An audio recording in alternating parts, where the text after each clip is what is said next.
Assalamualaikum warahmatullahi wabarakatuh.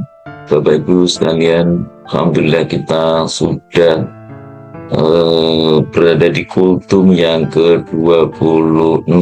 Yang ke-26, kita kali ini akan membahas tentang kesesatan. Apa itu kesesatan? Bapak Ibu sekalian, dalam hidup ini kita butuh petunjuk.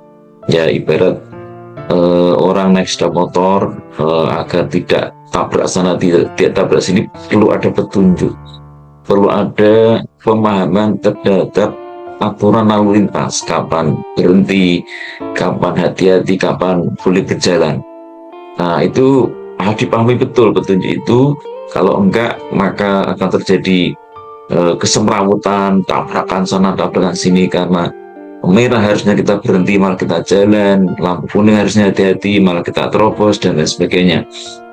Termasuk sekarang di era digital, kalau kita pergi satu tempat blank, tidak punya gambaran tentang tempat itu, kita akan terbantu dengan Google Map. Nah, kalau Google Map-nya itu tidak update informasinya, bisa saja tidak sedikit orang tersesat karena terlalu percaya 100% pada Google Map yang mungkin tidak diupdate, jadi dia masuk ke jalan-jalan sempitnya, akhirnya bukan malah cepat, malah tersesat dari jalan yang seharusnya. Nah, demikian juga dalam hidup ini ya, perlunya petunjuk Allah, perlunya ilmu agar kita tidak tersesat. Nah, apa itu sesat?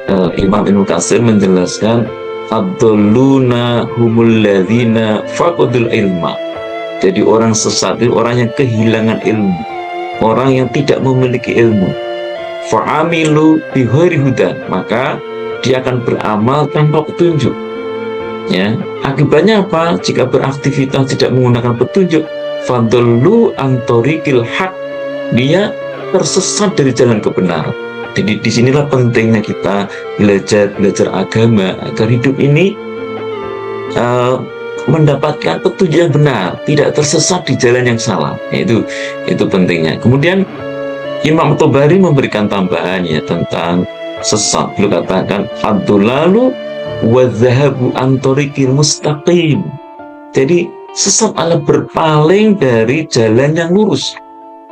Ima bijahlin au bihawa. Bisa berpaling dari jalan yang lurus, bisa karena kebodohannya, bisa karena mengikuti nafsu, tidak mengikuti ilmu, tapi mengikuti nafsu.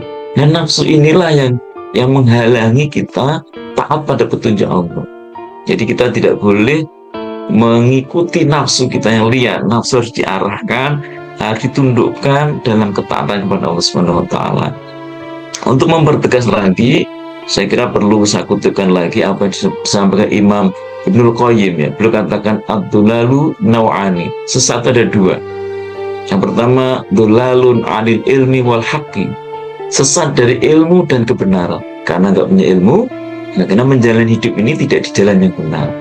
Yang kedua, wadolalun fil amali wal qasdi, sesat dalam amal dan niat, karena niat dan amal tidak match. Jadi misalnya berpuasa tapi niatnya untuk diet, nggak nyambung. Padahal puasa yang diminta Allah itu kan imanan wahtisaban, dengan dasar iman, meyakini bahwa ini perintah Allah. Tapi kalau salah niat, ya akibatnya tersesat, tidak sebagaimana yang Allah minta. Beliau katakan, wakilah ma yukhrijul abda anil huda. Dua sesat itu menjauhkan hamba dari petunjuk.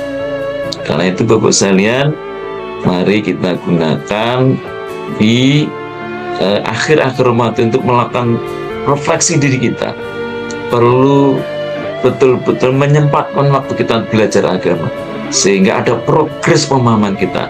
Berapapun persentasenya, ada kenaikan pemahaman, sehingga kita menjalani hidup ini tidak di jalan yang salah. Terima kasih Bapak-Ibu sekalian. Assalamualaikum warahmatullahi wabarakatuh.